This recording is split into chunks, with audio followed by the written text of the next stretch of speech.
¿Qué tal, muchachos? ¿Cómo están? Bienvenidos. Esto es Tecnorama, capítulo número 14. Por fin estamos grabando el capítulo número 14 porque hemos tenido una cantidad pero realmente impresionante de actividades y ya estamos en contacto, por supuesto, con ustedes para poder hacer esto que tanto nos gusta. Y por supuesto quiero agradecer en primer lugar a todas las personas que se han preocupado por qué no hemos estado con ustedes, pero bueno, ya estamos acá y me acompaña mi gran amigo Franco Catrín, que ya está en pantalla desde la ciudad de Quilpué de Chile, quinta región de Chile. Franco, ¿cómo te va? Buenas noches, bienvenido a Tecnorama. Bien, de vuelta, algo ya más recuperado de que estuve enfermo, no, ha pasado todo. Claro, exactamente, porque hay que recordarle que a la gente que nos ve de afuera que acá estamos entrando en la temporada otoño-invierno.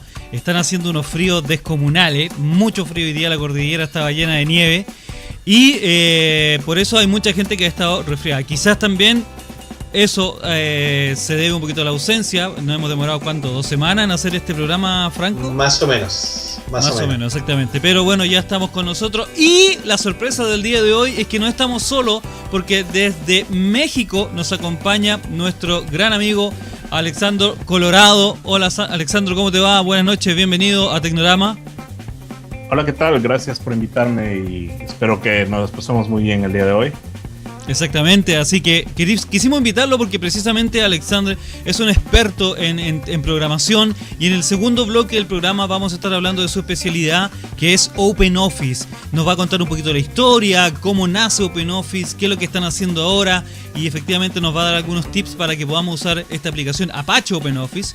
Y el primer segmento del programa, mi estimado Franco, como siempre se lo dejo a usted antes de ir al primer quiebre, para que le contemos a los muchachos de qué vamos a estar hablando.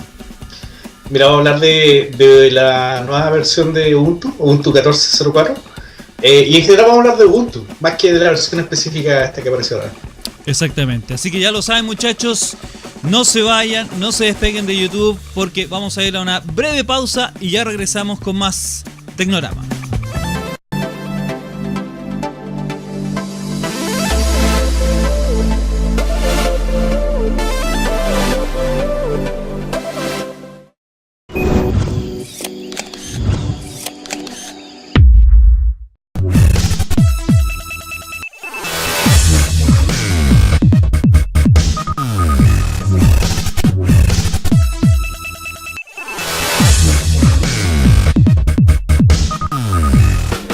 Muchachos, hemos regresado, esto es Tecnorama, capítulo número 14, por fin estamos de vuelta con ustedes, muchachos. Mucho frío acá en Chile. Y Alexandro, ¿cómo está la cosa del clima por allá? Creo que ustedes están pasando ahí de primavera a verano. Mucho calor, estamos actualmente a 38, 39 grados centígrados, pero bueno, eso aquí no es ni verano, esto aquí es primavera. Claro, déjeme contarle a la gente que no está viendo que Alexandro vive en la ciudad de Cancún, zona que muchos conocemos porque es una zona turística, una ciudad hermosa de la costa pacífico de México, y ahora él se encuentra en la ciudad de Tabasco visitando ahí algunos familiares, y por supuesto tuvo la gentileza de acompañarnos. Muchachos, primer bloque del programa, y vamos a comenzar hablando de Ubuntu. Pueden expresarse en forma libre, pueden destapar las cervezas, ¿no es cierto? Así que podemos comenzar, y yo creo que la palabra, mi estimadísimo Franco, te la voy a dar a ti, porque este es un tema que tenemos pendiente hace mucho rato, y por supuesto, Alexandro, si tú quieres ir opinando, puedes hacerlo también con toda libertad. Franco. Muchas gracias. Mira, hace poco salió la nueva versión de Ubuntu, que es la 14.04. Yo personalmente todavía no la instalo, no la he ejecutado, ni siquiera la he visto, solamente he visto algunos comentarios. Lo que pasa es que generalmente yo no instalo la última versión apenas sale, porque casi siempre cuando salen las últimas versiones vienen con algunos problemas que tienes que corregir. Entonces espera un poquito, que pase un poco el tiempo, y después de eso le doy a la instalación. Sí, eso es importante. Disculpa que te interrumpa, Franco. Dale. Porque tú sabes que yo soy un hombre que durante toda la vida he usado Microsoft. Sin embargo, debo reconocer que ya me animé y... ¿Al fin? No, en serio, al fin me animé, porque ya llevo 2 meses en el trabajo trabajando con Ubuntu. Ah, mira. O sea, ya no estoy usando ninguna herramienta Microsoft. Obviamente lo tengo de backup en algún momento por si necesitara, por si acaso, pero ya me estoy obligando a usar Ubuntu, la 14.04, perdón. Pero el técnico de la empresa donde yo trabajo y presto servicio de comunicaciones me dijo exactamente lo mismo que me acabas de decir tú. No instales la última versión, sino que instálate la 12.02, 12.04 creo. 12.04. No, debe ser la 13 algo. Claro. Es que los números van por año, el primer número indica el año. Aja. El 13 es una versión del 2013 y la 14 es del 2014. Y el segundo número indica el mes. Y salen dos versiones al año. Sale una en el mes de abril y otra en el mes de octubre. Ajá. La de abril es la 04 y la de octubre es la 10. Exactamente.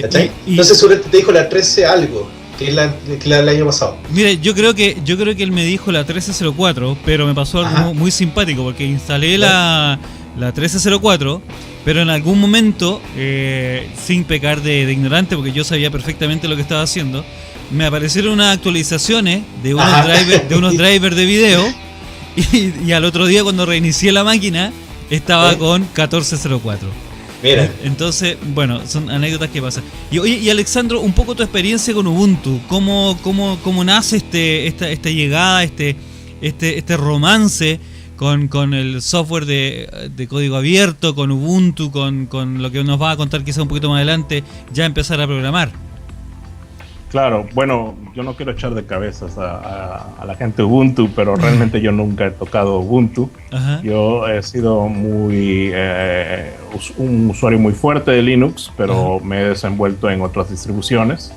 Y hasta cierto punto he sido en la generación que se ha acostumbrado a tener ese mundo de distribuciones, y usualmente a la gente que quiere probar Linux, muchas veces la encamino a otros lugares fuera de Ubuntu para que tengan una percepción de que Ubuntu no es Linux, claro, sino que Ubuntu es una distribución más de miles, y que esas miles pueden tener muchas cosas que quizás no tengo Ubuntu. Claro, lo que pasa es que entonces, aquí estoy frente a dos monstruos de Linux y yo aquí pecando de sábelo todo, pero quizás a lo mejor la pregunta te la planteé mal. Quizás debía haber preguntado qué distribución de Linux utiliza Franco Catrín, cuál es la favorita de él, y cuál es la distribución favorita de Alexandro Colorado. Y en el fondo, para ir respetando un poquito los órdenes, Franco, ¿cuál es tu distribución favorita o la que tú recomiendas, o cuál es la que más te gusta? Mira, yo me quedé con Ubuntu, porque yo usaba Red Hat. Ya. Esto era a principios del año 99, 2000, 2001. Y cuando salió Ubuntu, en realidad no me interesaba, porque como estaba basado en Debian, la verdad es que no me tincaba. Ya. Y porque cada uno tiene su corazoncito, o sea, algunos Debian, SUSE, cada uno tiene sus preferencias. Claro. Entonces yo decía, Debian no me tinca. Y un día, un fin de semana, por un error que cometí probando unas cosas, me eché el disco de mi computador. Y era un día domingo, entonces el lunes tenía que ir a trabajar y tenía que obviamente ir con algo instalado. Y ahí me acordé que me habían regalado unos discos de Ubuntu. Lo instalé. ¿Qué año estamos hablando? Esto tiene que haber sido el 2000. Ubuntu llegaba un tiempo, así que tiene que haber sido algo así como el 2007, 2008, por ahí. Exactamente. ¿Ya? O sea, yo me había negado a usar Ubuntu. Ubuntu es como del 2004. Y dije, ya voy a poner y con este me salvo hasta el próximo fin de semana. Y ahí le pongo. En ese tiempo era Fedora, ya no era Red Hat. Le pongo Fedora. Y sabes que al día siguiente, en la noche, ya me había acostumbrado, así que dije, voy a dejar esto nomás. O sea, como que vamos a seguir con Ubuntu. Y así me quedé con Ubuntu, no fue una cuestión como muy pensada y muy racional, fue algo del momento. Ahí como que a la fuerza de pronto la ocupaste, porque le recuerdo que de acuerdo, o sea, según la información que yo tengo acá, el primer lanzamiento de Ubuntu fue el 20 de octubre de 2004, y en el fondo, la gente que no es tan linuxera ha sentido un romanticismo, un noviazgo con Ubuntu, porque es lo más parecido a Windows, pero open source. Entonces, o sea, en realidad Ubuntu, lo que ellos tuvieron fue la preocupación de tomar una distribución potente de base como es Debian, y sobre eso montar algo que estuviera orientado al usuario de a pie, el usuario común y corriente. Exactamente. De hecho, por eso le llamaban que era Linux para seres humanos, ¿ya? Exactamente. Cuando yo me enteré de eso, yo pensaba que era algo como lo que hizo Mandrake o Mandriva, que en el fondo era una distribución para usuarios, pero la base era malita, entonces como que la cosa no andaba muy bien, por eso no me tincaba. Pero cuando caché que era con Debian y había un montón de paquetes que eran súper fáciles de instalar en ese tiempo, ahí a mí me gustó harto. Y Alexandro, con respecto a tu caso personal, ¿cuál es tu distribución favorita y cuál es la que tú ya prácticamente buceas en ella? Claro, yo tengo precisamente algo en común con Franco. En este sentido con Franco, sobre todo porque igual yo cuando empecé con Linux estaba buscando una distribución sencilla para el usuario.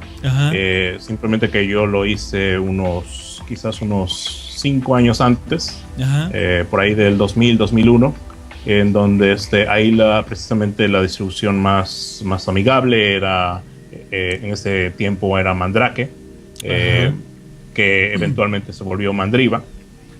Yo la adopté, la instalé en mi equipo, muy bien todo, y bueno, simplemente en ese momento pues me enteré un poquito más que Linux no es nada más distribuciones, sino son ambientes de escritorio y es toda una serie de herramientas.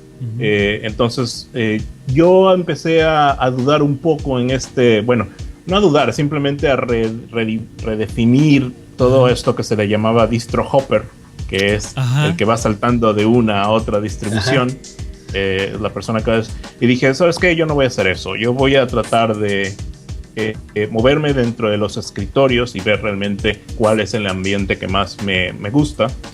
Porque entendí que, bueno, la división entre la experiencia del escritorio, una vez que la instalas, puede cambiar inclusive dentro de la misma distribución, ya que muchas distribuciones, sobre todo fuera de Ubuntu, te traen 4 o 5 diferentes ambientes. Te trae el ambiente KDE, el ambiente Gnome, el ambiente XFCE, Enlightenment, etc. Entonces dije, ¿sabes qué? Prefiero mejor dominar el espectro de aplicaciones open source o software libre, y ya después pensar más adelante sobre las distribuciones. Así que lo que yo hice fue quedarme con Mandrake, evolucionar a Mandriva, y actualmente, respondiendo a tu pregunta, ahorita estoy de hecho evaluando la nueva Open Mandriva 2014, que salió apenas hace 3 o 4 semanas. Y muy bien. ¿Y tu plataforma de trabajo habitual, o digamos con la que tú ya generaste un vínculo y reinstalas, o si tuviera una máquina virgen, cuál es? ¿Cuál es la? Open Mandriva. Open Mandriva. Así es. Y bueno, tengo otras máquinas, y la última en la cual quizás he estado trabajando mucho, pero no como la principal, sino con la segunda, la tercera, es Arch Linux. Que también es una distribución que es así, un poquito ya más para servidores, bueno, más como le dicen, roll-on distro, ¿no? Una distribución así que tiene el bleeding edge, o lo último en open source. Sí. Mira, qué increíble, buen dato. Ya, muchachos, esto es Tecnorama, capítulo número 14. Estamos con Franco Catrín desde la ciudad de Quilpué, y estamos con Alexandro Colorado desde Tabasco, México, que nos está acompañando en esta ocasión, hablando acerca un poquito partimos hablando de Ubuntu y terminamos hablando de las distribuciones que ellos utilizan como herramienta de trabajo. Vamos a ir a un breve corto y ya regresamos con más tecnología acá en Tecnorama. Vamos y volvemos.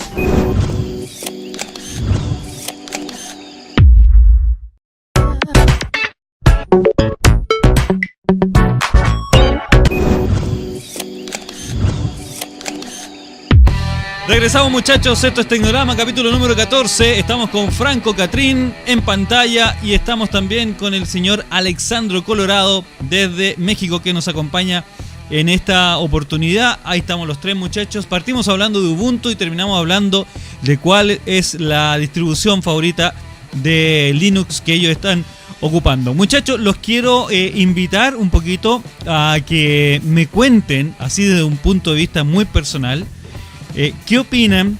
No vamos a hablar de Windows por general. Siempre se ha existido una rivalidad entre Microsoft, Canonical, Windows, Ubuntu, qué sé yo, Debian, etcétera, diferentes distribuciones.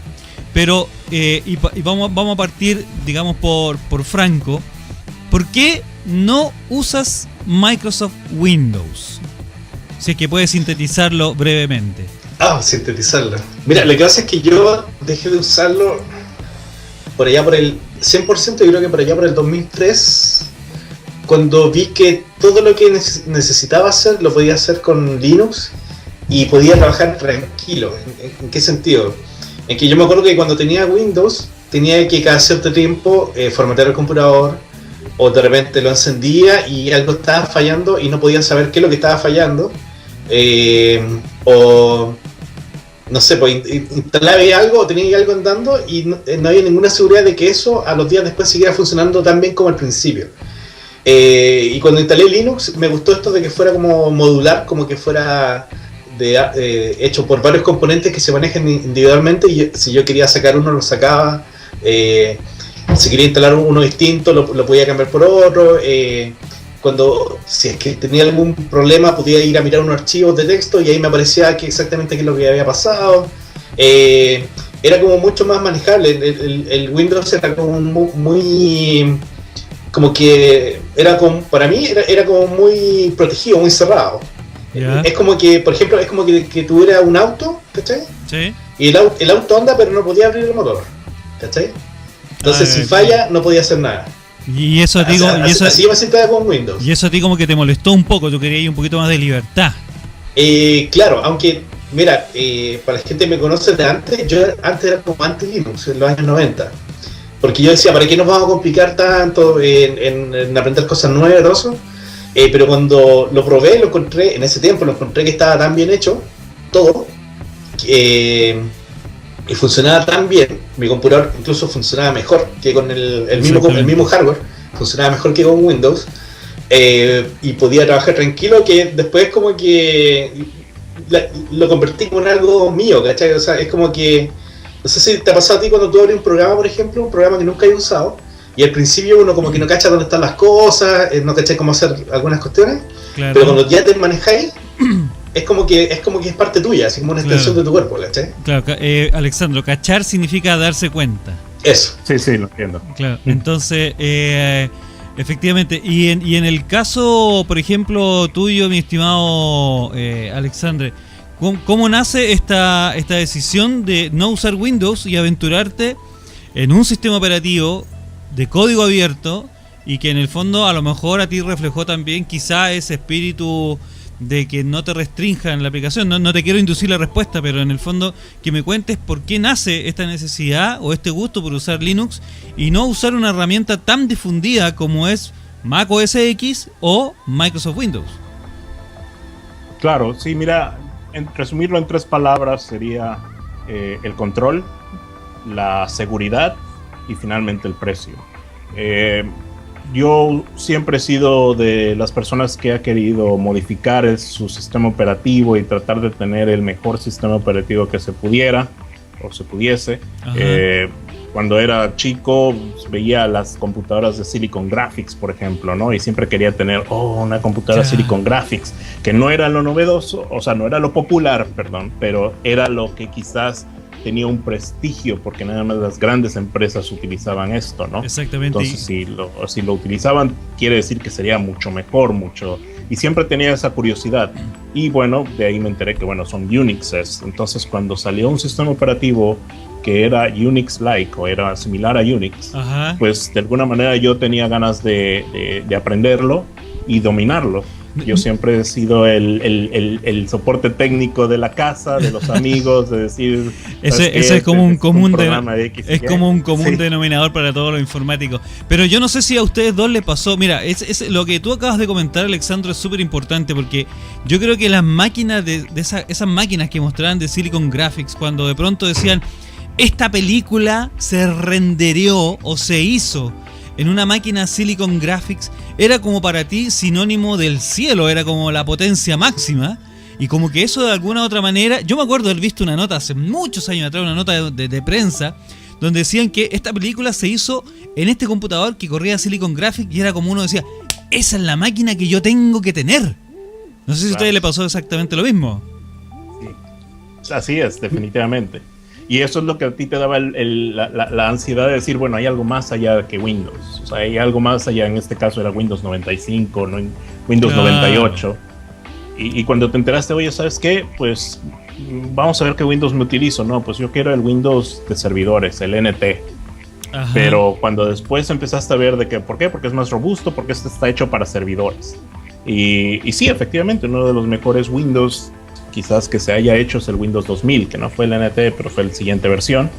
Y ahí me pasó, ahí fue cuando me salté a Linux, porque en ese momento estaba empezando XP, pero yo me empecé a enterar de toda la serie de cosas que le estaban metiendo, modificando del kernel NT, que era el que agarraron de Windows 2000 para sacar XP, y lo empezaron a decir tantas cosas que le están metiendo, que están diciendo esto está inflando demasiado la computadora. O sea, vamos a necesitar mucho más RAM, vamos a necesitar mucho más disco duro, y con trabajo y puedo con esta máquina en Windows 2000, así que mejor, ¿sabes qué? Me voy a algo más sencillo, con menos megas, y en eso encontré Linux y dije, oye, Linux me ocupa 4 gigas en ese tiempo, o máximo, todos los programas y todo, mientras que el Windows me está llevando 10 gigas, 15 gigas. Claro. Entonces, simplemente por mismo economizar tamaño, espacio, esa fue la razón técnica siquiera. Ya después llegaron las filosóficas, que quizás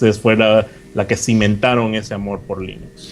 Y desde el punto de vista regional, muchachos, si quisiéramos ir a un tema un poquito más estadístico, y solamente con la información que ustedes manejan y de acuerdo a su experiencia personal, me gustaría, para cerrar este bloque de Ubuntu, de Linux, ya vamos a hablar de Apache OpenOffice, ahí que para que Alexandro nos cuente. Franco, me gustaría que me contaras, y así, muy a grosso modo, cómo ves tú la presencia del software libre de Linux en Chile, y también por la contraparte, digamos, Alexandro, cómo lo ves tú desde el punto de vista en México, y cómo lo ves tú también, quizás que has tenido la oportunidad de viajar evangelizando también en este sentido, cómo lo ves tú también un poco en la región. Quiero partir con Franco. ¿Cómo lo ves tú, Franco, a nivel regional? Mira, yo creo que todavía es un sistema, después de tantos años, sigue siendo un sistema minoritario. O sea, es poca la gente que decide lanzarse con Linux, pero generalmente la gente que se lanza con Linux es como que tiene hartas ganas de usarlo, ¿cachai? Sí, entonces como que tienen paciencia para de repente encontrarse con algún problema y a lo mejor no pueden resolver al tiro, ¿cachai? Y eso no ha cambiado mucho. Ahora, lo que me llama la atención, y es como otra mirada del mismo tema, es que los equipos de escritorio ya no son lo que eran antes. O sea, antes toda la vida computacional, se puede decir, de las personas giraba en torno a un computador de escritorio, donde tú te sentás y tienes una pantalla. Y en ese tiempo me acuerdo que la gran pregunta era cuál iba a ser el sistema de escritorio predominante. Pero lo que ha ido pasando en el tiempo es que el sistema de escritorio ya como que no es tan importante, y se ha abierto el espacio para las plataformas móviles, ¿ya? Sí. Y lo curioso es que Linux llegó como de rebote ahí, porque llegó con Android, ¿cachai? Claro. Entonces la gente, sin saberlo, igual está usando una buena parte de lo que es Linux, ¿cachai? A través de los smartphones. A través de los smartphones. Exactamente. Pero en lo que es computador de escritorio, yo creo que es como raro ver a alguien que usa Linux. Obviamente, muchos amigos míos lo usan porque, y por algo son amigos míos, o sea, son como cercanos, ¿cachai? Sí. En tema de interés. El Linux. Pero la gente normal, no tanto. Aunque, por ejemplo, una vez me llevó una sorpresa con un amigo que se compró un computador, y lo llevaba un tiempo usando, y cuando me lo mostró estaba con Linux. Y él creía que era otro Windows. En serio. Porque al final la gente hoy día, ¿qué es lo que hace la mayoría? Se mete a Facebook, se mete a Twitter, a las noticias, y todo eso funciona perfectamente. Es como transparente el sistema operativo. Yo creo que te das cuenta ya cuando de pronto empieza a requerir algunas funciones más especiales, como editar video. Por ejemplo. Yo sé que hay software que lo hace en Linux, pero no tiene el desarrollo que tienen el software comercial que corre en la plataforma de Microsoft. Y ahora hablando un poquito con Alexandro, desde tu punto de vista, Alexandro, sin contar el aspecto servidor, porque yo sé que en servidor hay mucha presencia de Linux a nivel mundial, en muy alto porcentaje, pero sino que digamos, midámoslo desde el punto de vista de usuario doméstico y profesional, semiprofesional. ¿Cómo ves tú la presencia de Linux en cualquier distribución en México principalmente, y también en América Latina, o donde a ti te ha tocado estar? Porque sé también que estás dando alguna charla en Estados Unidos eventualmente. Claro.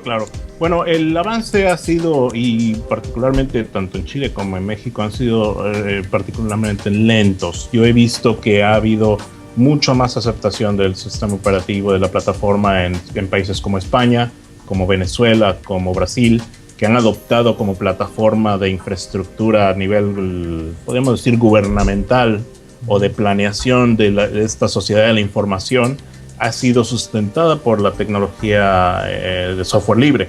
Entonces, he visto países como Ecuador, que bueno, también se dio mucho éxito a nivel, podríamos decir, político, de aceptar el software libre dentro de su infraestructura gubernamental, y eso fue propiciándose después a la educación, y de eso después se fue permeando a la sociedad. Aquí en México, afortunadamente este año empezaron a hacer los programas similares a los que hubo en Uruguay de OLPC, de una laptop por niño, en donde se le regalan unas laptops pequeñas a los chicos y traen un sistema, traen Debian con Gnome 3. Entonces todos los chicos en las escuelas de gobierno de primaria pues ya pueden contar con Linux en sus casas, y creo que es un buen primer paso.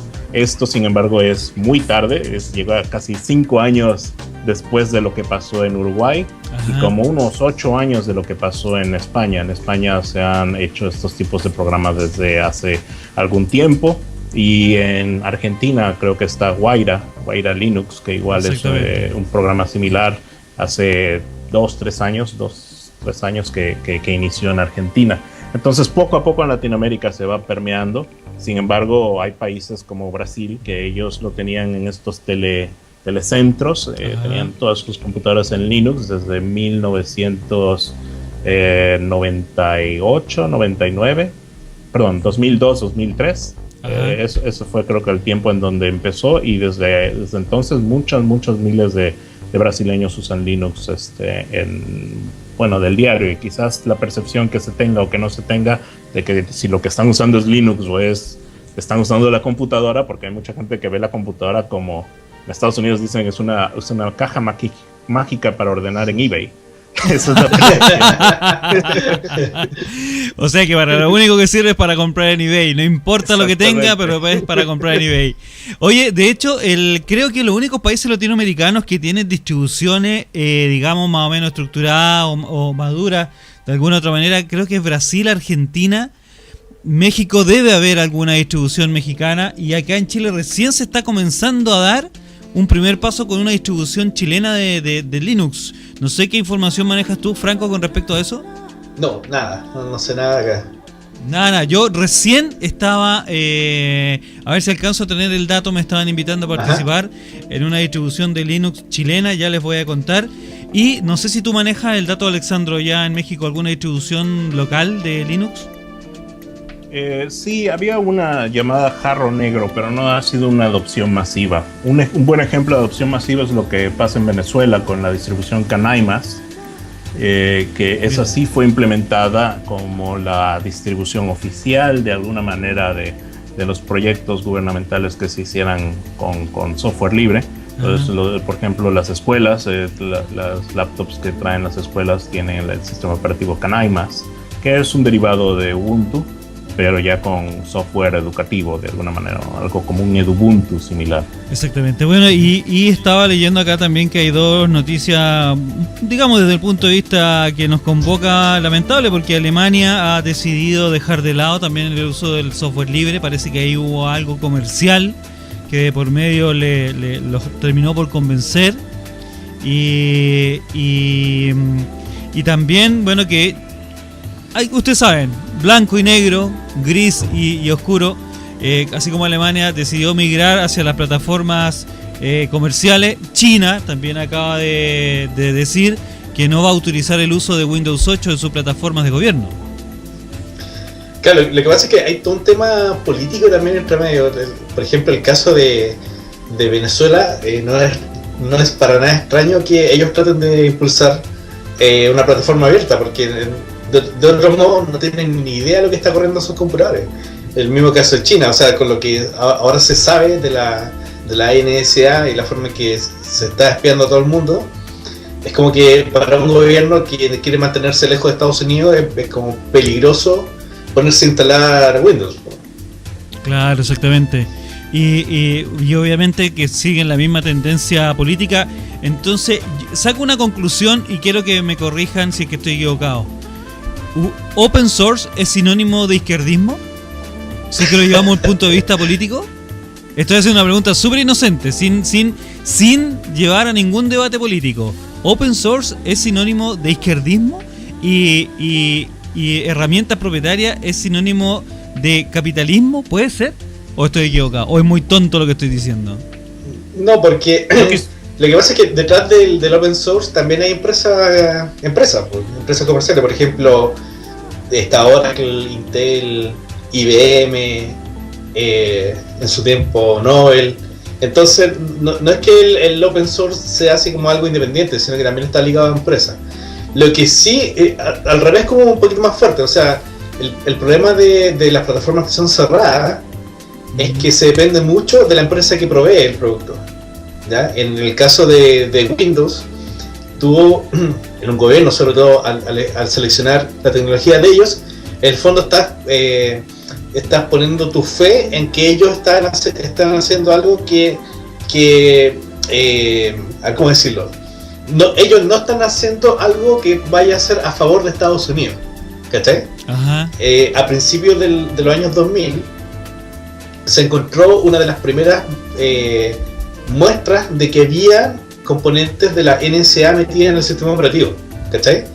Y en ese tiempo como que se dijo de que estaban ocupándolo para hacer espionaje. Microsoft no supo responder, y después eso quedó como en el aire, y muchos ahí como que arrancaron de Microsoft. Está el caso, como decía, de Alemania, me acuerdo que fue así.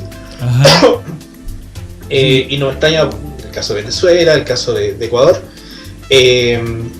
y eso a la larga se comprobó. O sea, hoy día es como un hecho. O sea, hoy día, por ejemplo, para uno de estos países decir que van a usar Windows es como dispararse en el pie, ¿cachai? No tiene tanto que ver con el tema de capitalismo, sino que tiene que ver con el tema de qué tan abierta es la plataforma y qué tan transparente es la tecnología que me están entregando. Exactamente. Y desde el punto de vista, mi estimado Alexandro, ¿qué opinión tienes tú con respecto a quizás politización que podríamos llamar de que la herramienta open source, por ser gratuita, porque no son herramientas desarrolladas en Estados Unidos, a pesar de que sí tiene vinculación de origen con la Comunidad Europea, con con países que tienen un origen bastante similar? ¿Tú crees que es un error social hacer esta vinculación? Sí, definitivamente creo. Lo que pasa es que la pregunta es un poco al revés. Es ¿en dónde esos ideales tienen un poco más de prioridad? O sea, el software libre es software libre, y las personas, las percepciones y los gobiernos, sus políticas, de repente ves que se unen un poco mejor, se embonan un poco mejor a empresas que no quieren ser amarradas por proveedores extranjeros. Si tú tienes un país que quiere independizarse de la economía y de los proveedores americanos, como Venezuela, por ejemplo, entonces a ellos les resuena más los tópicos o los beneficios de open source, que uno de ellos son la apropiación tecnológica y la independencia de esta tecnología. Es un poco irónico muchas veces que en tecnología se habla mucho de innovación y de innovación y de innovación, pero al mismo tiempo es un campo minado por lo que es la propiedad intelectual, y la innovación realmente son muy de arriba hacia abajo. O sea, el proveedor Microsoft te da la nueva versión, o el proveedor Adobe te da la nueva versión del Photoshop, claro, y no hay ninguna innovación afuera de ellos, ¿no? Entonces es mi innovación, no la de ustedes, ¿no? Ustedes van a innovar con mi herramienta, pero hasta ahí. Entonces eso es lo que tienes que ponerte a pensar cuando decir, bueno, si todo lo que he hecho he dependido de esta herramienta, en el momento que yo no quiera usar esta herramienta, no voy a poder hacer nada. Claro. En cambio, en el software libre, que hay una diversidad grande, entonces digo, bueno, si esta herramienta muere, pues agarro la que sigue, y nadie me va a estar obligando a actualizar, o de que si no actualizas esto ya no... ¿cómo se llama? Si no renuevas tu licencia, ya no vas a poder trabajar, ¿no?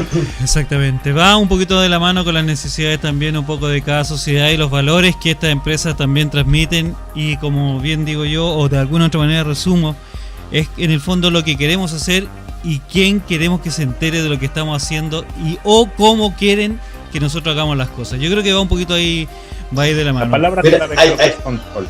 ¿Cómo? Control. El control. La palabra es control. ¿Quién controla tu información? ¿Quién controla tu innovación o tu trabajo, básicamente, ¿no? Franco, ¿de quién depende? Sí, ¿de quién depende un poco? Franco, ¿tú ibas a opinar algo? Sí, lo que pasa es que el peso que tiene esto a veces es un poquito subvalorado. Yo me acuerdo que cuando se empezó a cuestionar el uso de tecnología de Microsoft en los gobiernos, por el tema de la transparencia, de cómo se usaba la información, ellos hicieron unos programas especiales, me refiero no a programas computacionales, sino que a actividades para entregar el código fuente de Windows a los gobiernos, para que los gobiernos estuvieran tranquilos. Pero exactamente, en ese tiempo tenía el inconveniente de que te entregaran el código fuente, pero tú no tenías ninguna certeza de que ese código fuente era el que realmente estaba corriendo en tu máquina. Claro, no es como el caso de Linux, que tú lo puedes tomar y si quieres tú lo mismo lo compilas y lo terminas usando en la máquina. Claro. Y también, y aquí a lo mejor conectamos con el tema que viene después, fue un cuestionamiento acerca de la conveniencia de usar formatos de documentos cerrados para los gobiernos, porque si tus documentos, toda la documentación que tú manejas estaba en formato de Microsoft Office, ¿quién te decía que en el futuro tú podías tener acceso a esos documentos sin que fuera necesario cambiar de versión de Office, por ejemplo? Claro, nadie te garantizaba que esos documentos se pudieran volver a abrir nuevamente. Exactamente. Y eso a la larga hizo que Microsoft decidiera abrir el formato de los documentos, algo que se esperaba que jamás iba a ocurrir. Y ellos mostraron más o menos cómo funcionaba y crearon estos nuevos archivos, por ejemplo los docx, XLSX. Y si no me equivoco, y aquí estoy un poquito oxidado, también eso hizo que Microsoft en Office incluyera la opción de abrir y guardar archivos de OpenOffice. Los ODT. Claro, ¿cachai? O sea, hasta eso llegó a pasar con el problema de que no había confianza en que lo que estaba entregando Microsoft no viniera con algo extraño por debajo. Exactamente. Bueno, muchachos, yo creo que este tema da para largo. Llevamos 38 minutos de programa, 40, y queríamos hacer un programa de 1 hora, pero vamos a ir a un corto, nos vamos a parar brevemente y ya regresamos con más de Open Source. No se pongan nerviosos porque no vamos a hablar de herramientas propietarias, sino que vamos a seguir en esto del código libre y vamos a regresar con algo que Alexandro nos tiene preparado y que es una sorpresa muy grata con la que me enteré cuando tuve la oportunidad de conversar con él, que es Apache OpenOffice, la migración en el tiempo, en qué es lo que están ahora y dónde ustedes pueden descargarlo para comenzar a utilizar esta herramienta. Vamos a un pequeño corto y ya regresamos, muchachos, con más tecnología acá en Tecnorama. Regresamos.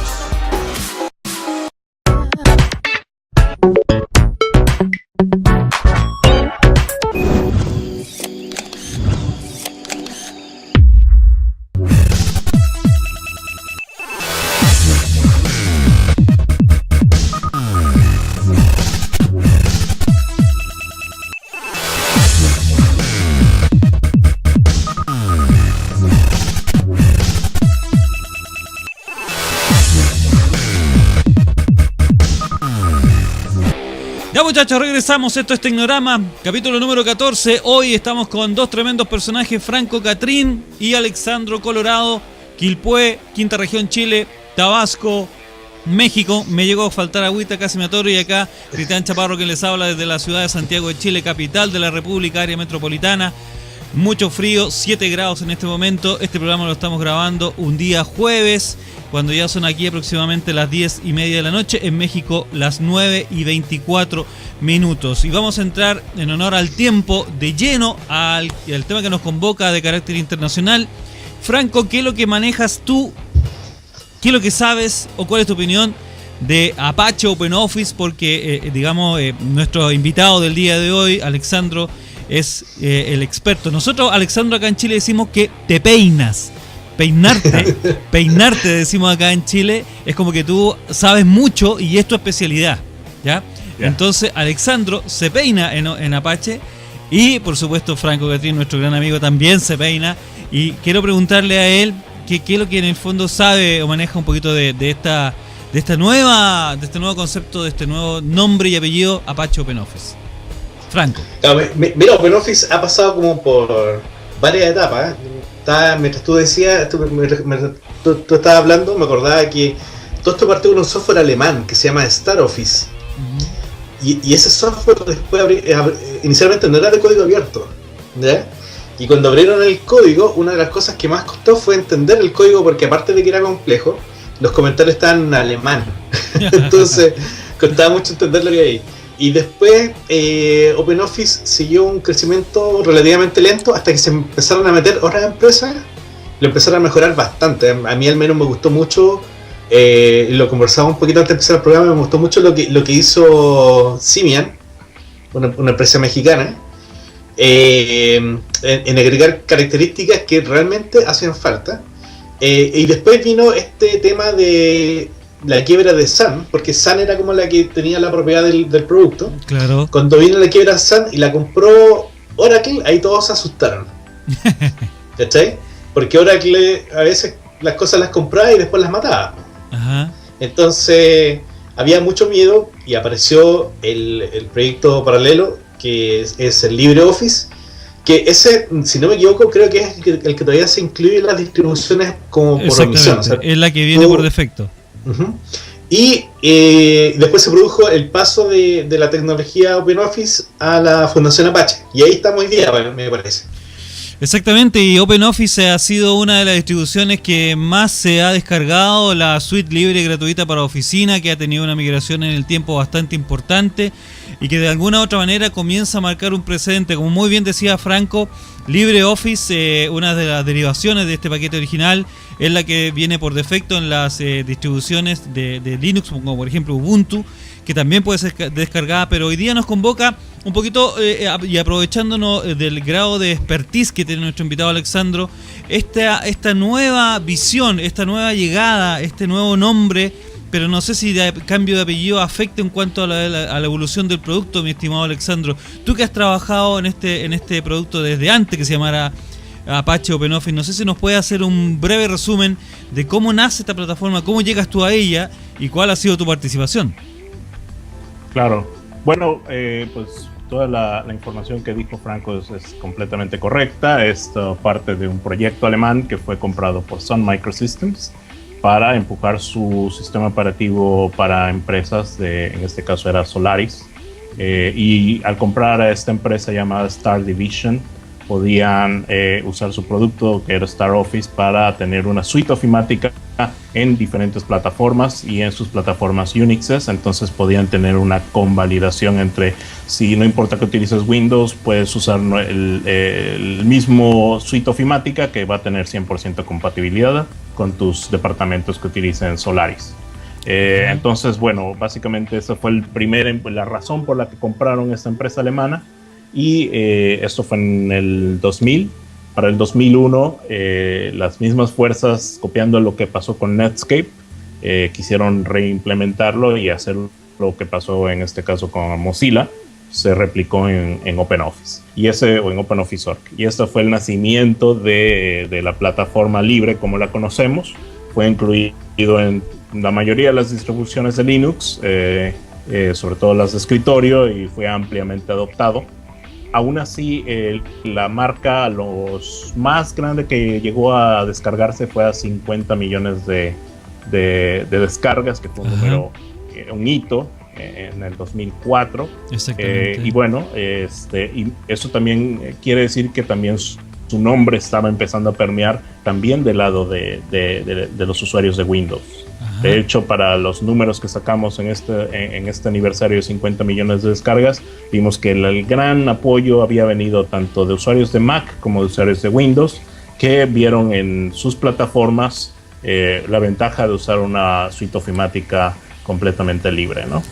Exactamente, mientras escuchamos tu palabra, Alexandro, estamos viendo en pantalla el proceso de instalación y descarga de OpenOffice. Si es que no me equivoco, la versión, no alcanzo a ver bien acá, no sé si tú me corriges, ¿cuál es la última que está vigente, mi estimado? La 4.01. La 4.1, perdón. Exactamente, 4.1. La que está apareciendo en pantalla es la 4.0. Entonces cuéntanos un poquito, estimado Alexandro, ¿cómo llegas tú a este OpenOffice, no le voy a decir Apache porque Apache, digamos, es la última integración que tiene, pero ¿cómo llegas tú? Porque tú estás colaborando desde hace mucho tiempo en esto. Claro, yo de hecho estaba en estos primeros pasos de amor al software libre. Quizás tendré un año de haber conocido y usado, empezado a usar Linux. Y bueno, de repente llego a la plataforma, en este momento de mi vida estaba viviendo en Nueva York, y uno de los eventos más grandes de Linux, llamado Linux World, se iba a hacer en la isla de Manhattan. Me invitan a participar los grupos de usuarios con los que tenía relación, y bueno, voy al evento, a la expo, y así a ver qué fascinación encontraba. Y un amigo de los que me invitó, él estaba contribuyendo a la comunidad de software libre, y me dice, ven, ayúdanos a repartir playeras de OpenOffice y te regalo una.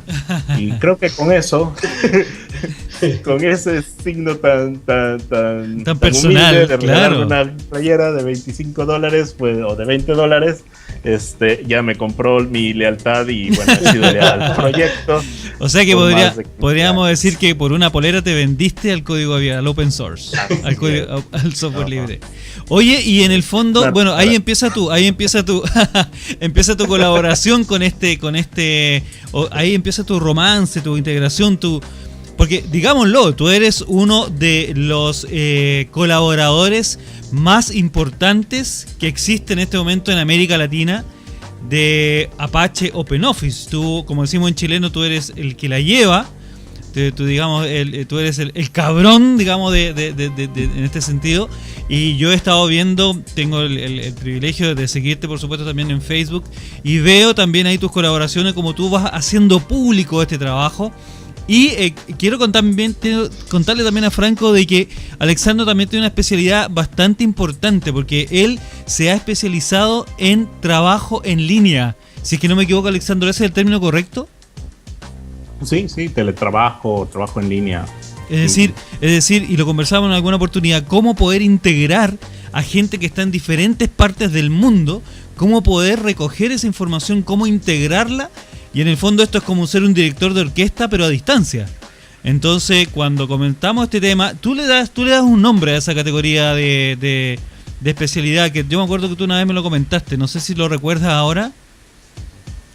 El trabajo comunitario. Trabajo comunitario, exactamente. ¿Cómo lograr, y que ojalá podamos comentarlo en alguna otra oportunidad, otro programa, cómo coordinar equipos de trabajo a distancia y hacer que efectivamente todos hablen el mismo lenguaje y todos trabajen en forma coordinada, incluso hasta no hablando el mismo idioma, que es una de las características principales de la gente que trabaja desarrollando software de código abierto, porque a veces no hace falta hablar el mismo idioma para integrarse.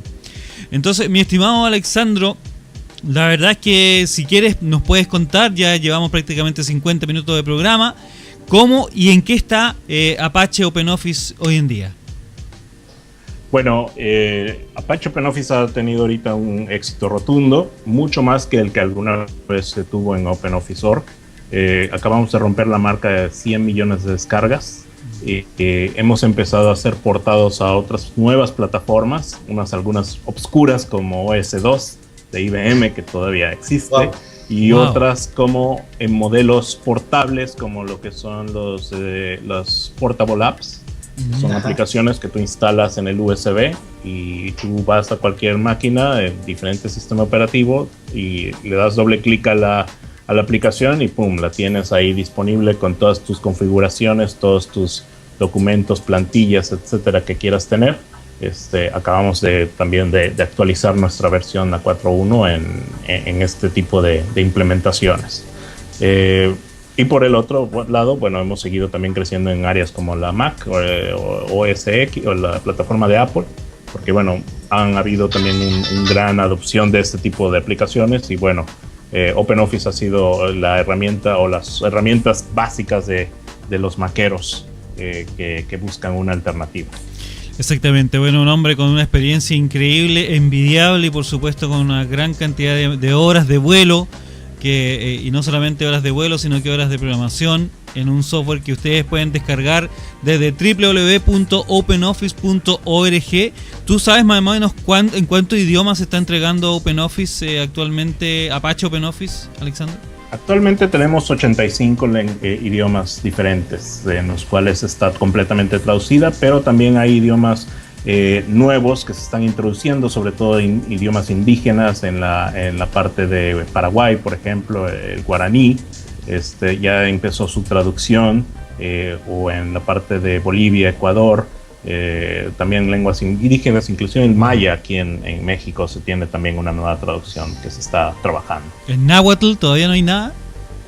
En náhuatl se tuvo una versión, pero el proyecto necesita actualizarse a la última versión. Ah, perfecto, pero existe. Sí, pero existe.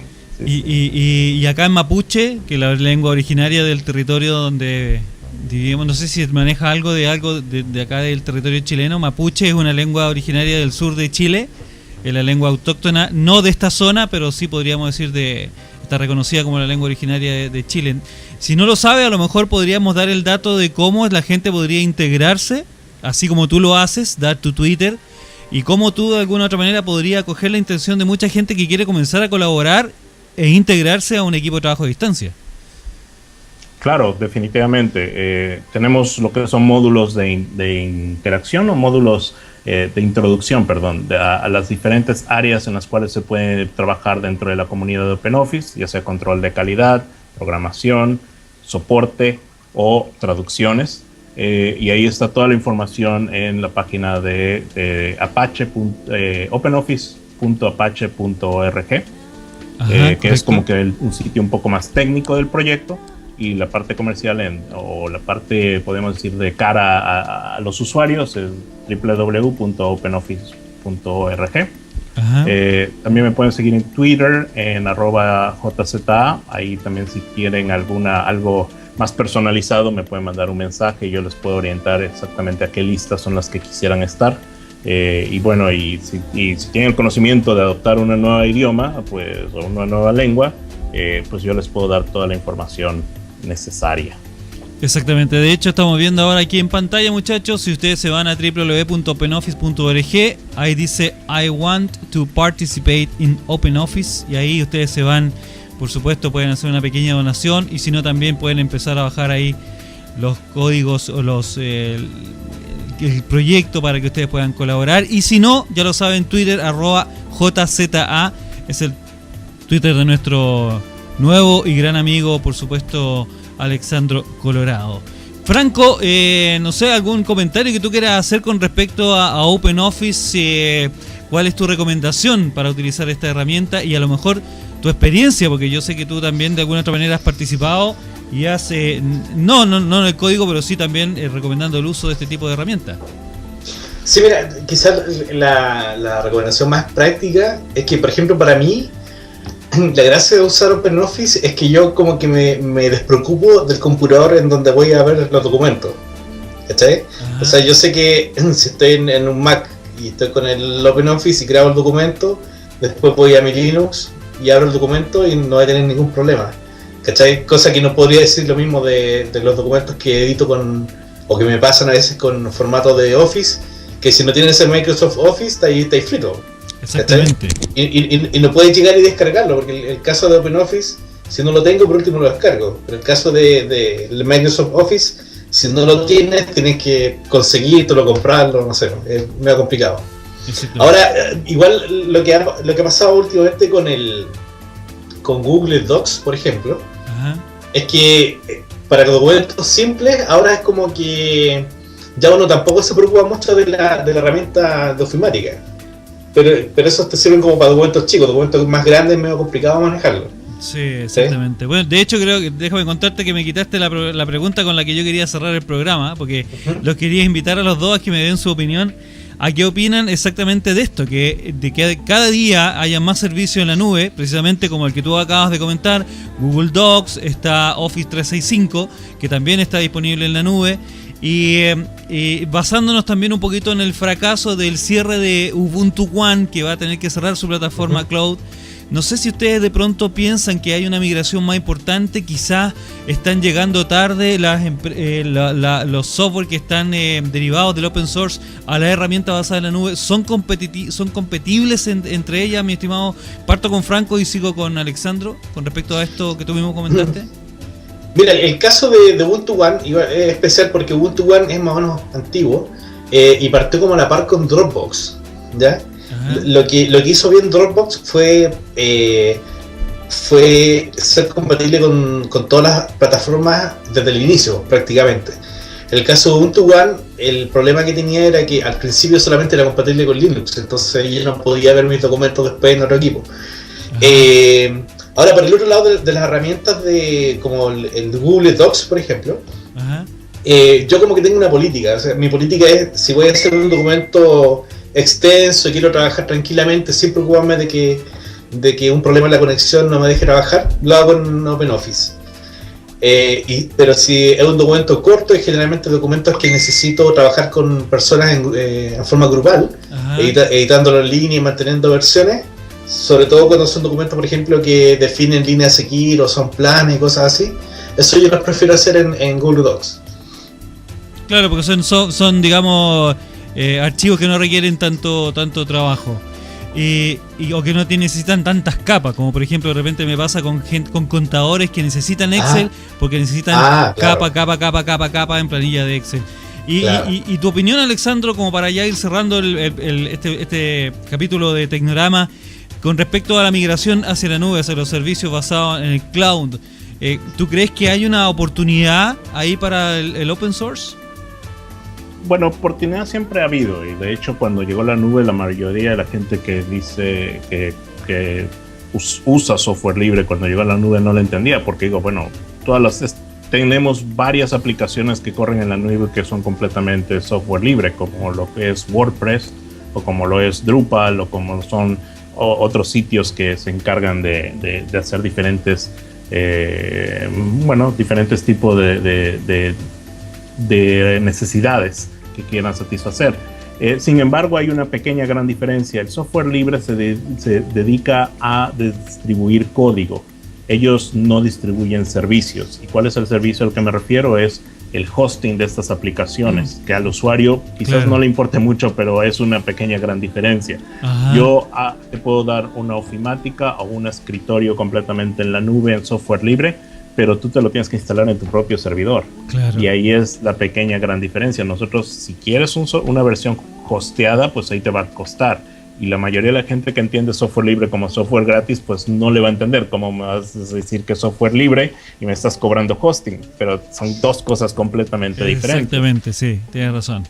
De hecho, cuando tú compras un paquete de hosting, usualmente en el cPanel o en el administrador, te viene hasta un administrador de paquetes de puro software libre en la nube. O sea, tiene foros, tiene CMS, tiene diferentes tipos de aplicaciones, clones de Twitter, clones de redes sociales. ¿Cómo se llama el Magic? ¿Cómo se llama Magic? ¿O se llama Magic? Hay uno que se llama Magic. Fantástico. Fantástico. Hay uno que se llama Fantástico. Fantástico, exactamente. Sí, es exactamente el mismo. Bueno, muchachos, déjenme decirles que hemos tenido un tremendo programa. Para mí todo un privilegio estar con ustedes dos compartiendo a distancia. La magia de la tecnología nos permite, obviamente, a pesar de que estamos separados, en mi caso con Franco por casi 150 kilómetros y contigo, Alexandro, por casi 6.000 kilómetros y algo, nos permite conversar y unirnos en esto que tanto nos apasiona, que se llama tecnología, herramientas y por supuesto software, y hoy día Ubuntu, Apache, OpenOffice. Vamos a comenzar a despedirnos, muchachos, y por supuesto le vamos a dar la oportunidad a la visita para que entregue sus palabras al cierre, Alexandro, al finalizar el programa. Pues solamente la invitación de que si quieren contactar conmigo para esta y otras cosas referentes al software libre, mi Twitter es @JZA, ahí me pueden encontrar y bueno, espero escuchar de ustedes. Exactamente, y creo que también tienes Facebook, pero yo creo que es un poquito más largo, pero la gente que te pregunte por Twitter, ahí tú le puedes dar tu Facebook también, me imagino, ¿verdad? Claro, sí. Exactamente. Y Franco, por supuesto, los tengo los dos en pantalla. Palabra al cierre, mi estimado y gran amigo. Sí, nada más que tuvo súper bueno el capítulo. Deberíamos repetirlo con el invitado. Sí, estuvo súper entretenido. Exactamente. Me sentí como acompañado. Qué bueno, ya no soy el único loco. Ya no soy el único loco que habla de open source, de Ubuntu, distribuciones, etcétera, etcétera. Yo creo que sí, yo creo que va a haber una próxima oportunidad porque Alexandro también, yo sé que quiere hablar del tema que es su otra especialidad que ha desarrollado durante el tiempo, que es el manejo de comunidades, cómo trabajar a distancia y cómo hacer de pronto que este concepto de trabajar unidos, aunque no hablemos el mismo idioma y aunque no estemos físicamente juntos, pueda llegar o pueda servir para desarrollar una aplicación de la cual muchos puedan disfrutar y en forma total y absolutamente gratuita. Muchachos, yo le quiero dar las gracias, les mando un abrazo a la distancia a los dos y por supuesto quedamos en contacto en forma interna. No me cuelguen una vez que terminemos la grabación. Y a ustedes, muchachos que vieron Tecnorama, muchas gracias por acompañarnos, muchas gracias por sus comentarios, por sus tuiteos, por sus solicitudes en Facebook para que grabemos cada vez más programas y esperamos hacerlo lo mejor posible a medida que va avanzando el tiempo. Muchas gracias, yo soy Cristian Chaparro y esto fue Tecnorama capítulo 14. Nos reencontramos en una próxima oportunidad. Que estén muy bien, chao.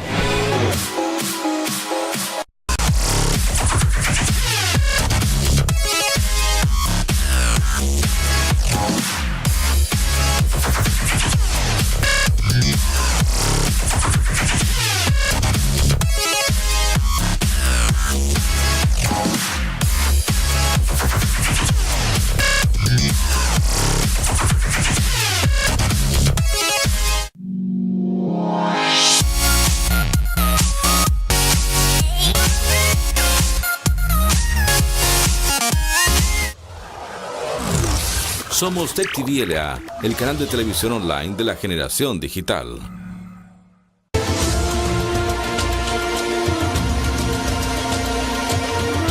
Somos Tech TV LA, televisión online.